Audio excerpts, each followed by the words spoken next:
talking a little bit about opening a practice cold. Ice cold. Ice cold. Yeah. So, Real cold. scary thing. And I'd say it's something that most people think about at some point in school, or maybe after they graduate school, or maybe while they're working for someone, thinking to themselves, man, I would love to have my own practice one day, right? Absolutely. Yeah. So, let's just start from the very beginning. I mean, what was your inspiration to go on and do this? I think it's always been inside me. I was always inspired to help other people. Even being in a corporate model setting, not only was helping patients, I was also a supervisor to other new recruits to help them to hone their craft, their skills. So it's always been inside me to help people. And one day I was just like, you know what? I feel like I hit a ceiling with corporate optometry. I hit a ceiling with independent subleases. Private practice, the sky's the limit, So I'm able to help everyone, not only the patients, but the staff that I bring on board. I can help them to reach their potential. You can be a tech. You know what? You can be a GM now. You know what? Go to the eye school. Eye doctor school. Be optometrist if that's what you want. It's always been inside me to help other people, and having a private practice is just a channel for me to do that. Yeah. I think probably one of the most important things, I guess, when you're first starting is building your team, right? Absolutely. Maybe having a vision, obviously, but building a team to help you execute that vision. Yes, it's all about execution. So, who's on this team? Who's number one? Where do you start? Your commercial real estate agent broker, AKA your friend, your support person. This person is Antonis Alexandris, HealthPro Realty Group. They're the ones that just really walk me through from finding a location, recommending attorneys, and negotiating the lease. I don't understand too much of those words in that lease that the landlord gave me. He reads it over, the attorney reads it over, negotiates for me, negotiates for free rent, free this, allowance that. Having that type of person behind your back and to develop a team from that makes the job less scary, but it's still scary. Yeah, absolutely. So you've got your team, like you said, the broker, the attorney, maybe an accountant, I'm sure, right? So, once you've got that team, you're picking a location, Yes. right? Mm-hmm. And how do you decide where you're going to basically make this what might end up be your permanent home for a long Right. time, right? Right, so you're absolutely right, permanent home. So I wanted to be close to my permanent home. So the practice area I wanted was within 5-10 mile radius from where I live, because I'm going to be there. I want to be the eye doctor, the eye leader, the healthcare leader in that neighborhood, in that area. So everyone knows about me. Yes, I wanted to have that celebrity status, being seen at the grocery store, being seen at the bars, hopefully not at the clubs. But I want to be that neighborhood community eye doctor leader in that area. Yeah. So after you've gotten your location, right? So you've kind of said, this is where I want to set up. Okay. Then what? You got to pick a space, right? Mm-hmm. How many spaces did you look at? How do you say this is the space for me? And then how do you take that space and make it what you want to be? A build out, I guess. Right. So I've been looking at it for a new practice for the past year and a half, 2 years. So I drove around. So I always get a feeling of how it's like. But I narrowed it down to about 3. I just drove in there, sat in the parking lot, looked at everyone and everything that's going on. The people that are coming in, how are they to react to each other? Actually go to the grocery store and see how they're interacting with the customer and the cashier. You can feel that vibe, that demographic. Are they the ones that you want to see every day for the next 20, 50 years, So I did that in every single location, 3 or 4. Some of them, you just felt right. I just felt like, this is it, these are the patients that are going to love me, and I'm going to love them even more. Yeah. So, another thing that just comes to mind is, you're opening cold, right? Yes. Why not buy an existing practice? Did you consider that? Absolutely. And how did you decide, I'm going to do this as opposed to buy a practice? So we looked at established practice a lot. That was like, that's it. I want to establish practice. I want to do a cold start because there's always a lot of risks. So with established practice, we looked at several one. Some of them are not exactly what I wanted. I didn't feel right. I'm taking over someone else's dream, because you have your own vision, you have your own dream. So you really can't, you really partner up with that. Some people do that, it's great. And then some are just really exactly what I wanted, but they're way overpriced. Probably for a reason, but I can't afford that. So after a while, I was like, you know what? Let's just start new, me and my fiance. And from then on, it just took off. Once you commit to it, it's amazing how fast it goes from there. It's scary, amazing, and all types of emotions. Yeah. So, I guess then now you've got your location picked. You've got your building picked. You're doing your build out. After that, I guess, what's next? Equipment and frames Yes. and design, right? Yes. And go ahead and tell us, how did you do that? We had, bought everything used. We had a colleague that's upgrading his practice, so I bought all his used stuff. We saved a lot of money there because we spent a lot on the optical displays, the eye exam furnitures from eye design.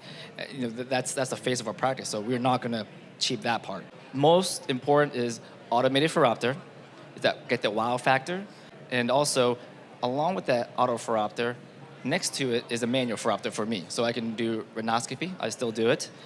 Do BV workup. LED displays.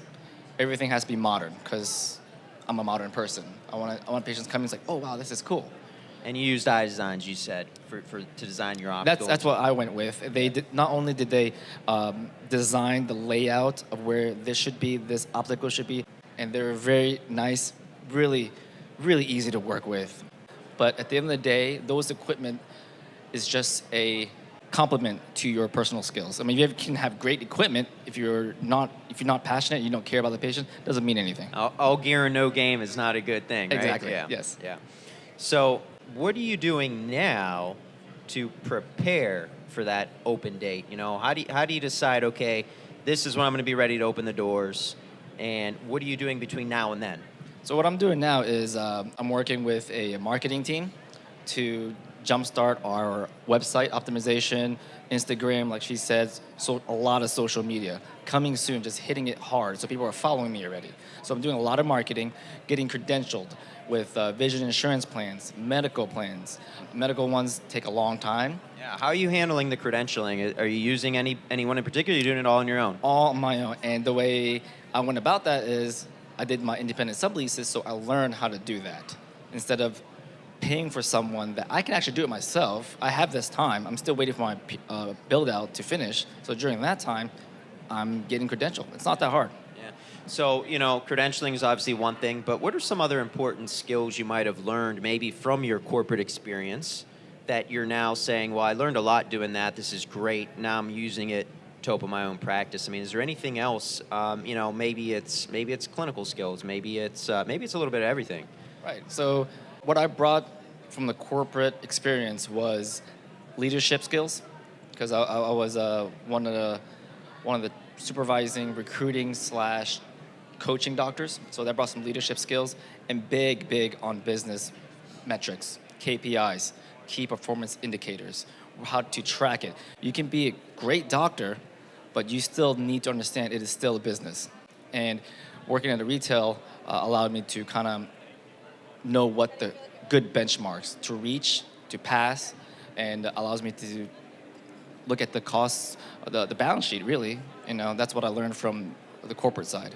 Yeah, what are your biggest fears, do you think? Just having your own practice, it being a cold practice, right? What are your biggest fears? Biggest fear, you would think I would say that it's gonna go down, because there's no possibility that's not in my mind at all, is that, oh, I'm gonna default, or I'm gonna close up shop. That is not in my mind at all. I think what I'm very scared of is not being able to provide the growth. What I mean by that is it may grow pretty fast, and I can't keep up with it. Wow, that's a good problem to have, isn't it? Yeah, because right now it's just me practicing solo there with my sister as the front everything. She's my younger sister, so she's gonna be free labor. That's and- always nice, right? Right. Yeah. and I'm just afraid that I can't provide. I wake up 6 o'clock in the morning. I do my thing. By the time I get to work, I'm actually working. I'm not checking emails at work. I'm not on Facebook unless I'm marketing. And time. So, marketing teams, right? Who in particular are you using? Anyone in particular? I am using Surefire Social. Dr. Alan Glazier recommended me to them, and I take all his advice. I don't question it. I just say, okay. And they've been a great help. And it's a lot of people feel like, oh, it's so expensive for this marketing team, for the website. A lot of people think it's an expense, more of an investment. It's you have to. A lot of practices would be like, oh, let me start now about the marketing because I'm losing patients. So they're reacting to something instead of being proactive. So I'm starting brand new, no patients, that door's not even open. I already paid a year's worth of marketing already. That's pretty amazing. Where do you see your practice in, 5 years? I know your door's not even open yet, but, 5 years from now, what do you envision? I mean, do you see yourself, having multiple exam lanes? Do you see yourself adding an associate? I know that's a far ways away, Yes. but, Of course. you're setting goals, I'm sure, right? Of course. So 3 years, we're gonna have an in-house lab. Within 5 years, we're gonna have an associate. Because what's the point of having a business if you're working in that business? You might as well be an employee. You want the business to work for you. We have 2 exam lanes already. It's outfitted, and what I'm envisioning is 2 doctor days, and being that cool place to hang out. I know it's weird. It's weird. That's what I feel. That I want patients to check in on Instagram, on Facebook, say, hey, I'm here, getting their glasses, and being the neighborhood community eye doctor, and I want to bring culture and value to that area to kind of change from the cookie cutter eye exams to personalized eye care. Yeah. So, I think one big fear with opening a practice these days is competition. But competition's everywhere. It Love doesn't it. matter, right? So Yes. what's your advice for that? What do you think? And you kind of just mentioned it. You're going to do things differently, But competition isn't all that bad, right? There's a reason why there's competition in that area, because there's a need. If you go to a place, you saw a location, there's like, man, there's no eye doctors here. Why? Obviously there's big corporate companies, they have billions of dollars. Obviously, doing a research, they have a lot of income, deep pockets to do that. So there's a reason why there's no competition in the area. Obviously you don't want to be too saturated. There's always patients for any type of modality. Retail, subleases, medical, private practices. I welcome competition. I welcome That's it. great. So I guess just we'll conclude here with just a final thought. To really any new graduate, old graduate, student, it doesn't really matter. You can Does open a not. practice at any stage in your career. So self-awareness. Not everyone can be a business owner. Not everyone wants to be. It's cool to have your own business. It's great. It's not rainbows and butterflies of owning a practice. You have to work hard. A lot of people are like, oh, I have my own schedule. I can be flexible. I can take vacations. Yeah, that's gonna cost you money until you build it up. You got to figure out like self-awareness. Are you capable of working 8 days a week, 60 hours? Non-stop grinding, non-stop hustling. Don't open a business because you want your card to say owner. It's a lot of work. Once you figure that you want to do that and you're passionate about it and you have a burning desire, like it's just eating up inside you, go for it. Talk to your partner. Ask your friends. Sometimes your friends actually give you bad advice because they're your friends. Like, yeah, you can do it. You can do it. You want one of those people like, that's not a good idea. Yeah. You're this much in debt. You want to do this. That's not going to cost. You're going to go down. Right? Yeah. You want someone like that. One final question, actually, that just popped into my mind. You mentioned the D word, right? Debt. Everyone more or less graduates with student loans these days, right? Oh, Is that a deterrent to opening a practice where you say, you know what, I've got student debt. I can't open a practice until I pay off all this debt. That's it. No.